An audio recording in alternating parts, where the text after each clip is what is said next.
कुछ कहानियां ऐसी होती हैं जो पीढ़ी दर पीढ़ी चलती आती है ना, कुछ सिखाने के लिए नहीं बल्कि एक चेतावनी के तौर पर। कुछ ऐसी ही घटना मेरे चाचा के साथ हुई थी, जो अब 62 साल के हैं और एक रिटायर्ड पुलिस ऑफिसर है, लेकिन आज भी जब वो उस एक रात को याद करते हैं तो उनकी रूह कांप जाती है। ये एक घटना हुई थी मध्य प्रदेश के छिंदवाड़ा जिले के एक छोटे से गांव पिपरिया में। जब वो बच्चे थे, उनकी जिंदगी एक ऐसे हादसे से गुजर गई, वो एक रात जिसने सब कुछ बदल कर रख दिया।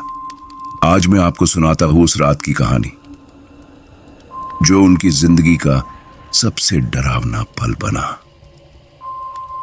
मेरे चाचा बचपन में बहुत बड़े शरारती हुआ करते थे और वो दिन भर बस घर के बाहर खेलना पसंद करते थे। ये गर्मियों के दिन थे और छुट्टियां मनाने के लिए उनके बुआ के लड़के घर आए थे। उन चारों भाइयों ने मिलकर खूब मौज मस्ती की और अपने छुट्टियों का मजा लेने लगे। मेरे चाचा को मूवी देखने का बहुत शौक था, तो एक रात उन्होंने अपने 3 भाइयों को लेकर डिसाइड किया कि वो पास ही के गांव के जामनगर के एक पुराने सिनेमा हॉल में मूवी देखने जाएंगे, जो कि उनके गांव से लगभग 30 किलोमीटर की दूरी पर पड़ता था। मूवी खत्म होते होते रात के 11 बज गए। उन लोगों को पता था कि उन्हें घर वापस जाके जबरदस्त डांट पड़ने वाली है, खासकर उनकी मां और उनके बड़े भाई से, जो कि बहुत सख्त थे। कुछ किलोमीटर चलने के बाद उन्होंने सोचा कि डांट से बचने के लिए एक प्लान बना लेते हैं। प्लान ऐसा था कि गांव के पास एक नदी थी, पेंच नदी, जहां लोग मछलियां पकड़ते थे। तो उन्होंने डिसाइड किया कि कुछ मछलियां लेकर घर वापस जाएंगे। सोचा मम्मी को मछली दिखाकर बच जाएंगे। उस वक्त उनकी सोच यही थी कि मछलियों से मम्मी को मना लेंगे। आखिरकार आधे घंटे के सफर के बाद वो लोग नदी के पास पहुंच ही गए, जो कि उनके घर से लगभग 3-4 किलोमीटर की दूरी पर ही था। जब वो नदी के पास जाने लगे तो उन्होंने देखा कि 4-5 लोग आग के पास बैठे हैं। मेरे चाचा को लगा कि ये उनके गांव के ही मछुआरे होंगे, जो ऐसे ही टाइम पास करने के लिए बैठे होंगे। तो उन्होंने सोचा कि इनसे ही थोड़ी मछलियां मांगकर घर ले जाएंगे। तो वो खुशी के साथ दौड़कर उन लोगों के पास पहुंचे, लेकिन जैसे ही वो नदी के पास आए, उन्होंने देखा कि वहां पर कोई नहीं था, बस आग जल रही थी। सब लोग कंफ्यूज हो गए कि कैसे वो लोग गायब हो गए। उन्होंने आसपास थोड़ा देखा, लेकिन वहां पर कोई नहीं था। आग अभी भी जल रही थी, लेकिन लोग गायब थे। उन्होंने सोचा शायद वो लोग छुप गए हैं मछलियां बांटने से बचने के लिए। इसीलिए उन्होंने और ढूंढा, पर कोई नहीं मिला। थक हार कर उन्होंने ढूंढना बंद कर दिया और वापस घर की ओर निकल पड़े। मेरे चाचा सबसे आगे चल रहे थे। अचानक उनका पैर किसी जलती चीज पर पड़ा। वो तुरंत पीछे हट गए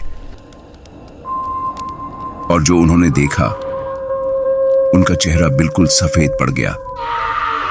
उन्होंने एक जलती हुई टांग पर पैर रख दिया था, एक इंसान की टांग। उन्हें अपनी आंखों पर विश्वास नहीं हो रहा था।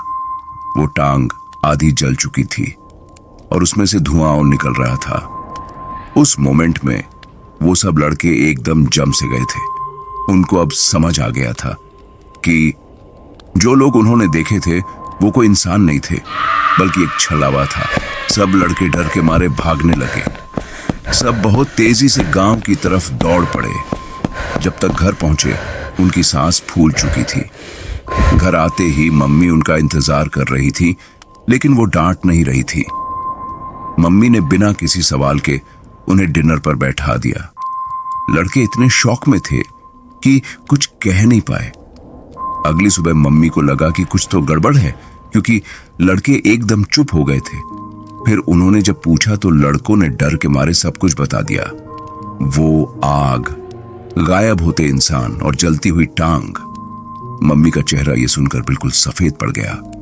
अब वो गुस्से में नहीं थी, वो भी डर गई थी। तब उन्होंने बताया कि कल शाम पेंच नदी के पास एक बूढ़ी ब्राह्मण औरत के शव को अंतिम संस्कार किया गया था, और जो लोग उन्होंने देखा वो कोई लोग नहीं थे, बल्कि एक छलावा थी जो तुम्हें नदी के पास बुला रही थी। मेरे चाचा आज तक वो रात नहीं भूले। पुलिस ऑफिसर के रूप में उन्होंने बहुत कुछ देखा, लेकिन उस रात का डर उन्हें हमेशा याद रहा।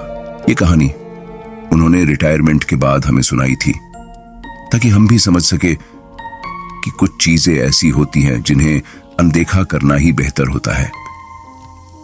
आपको क्या लगता है कि ये छलावा आत्माएं वाकई में होती है, या ये सब बस इमेजिनेशन था? आप क्या सोचते हैं मुझे कमेंट्स में बताओ। और याद रखो, कुछ जगहों की एनर्जी हमारे सोच से भी ज्यादा पावरफुल होती है।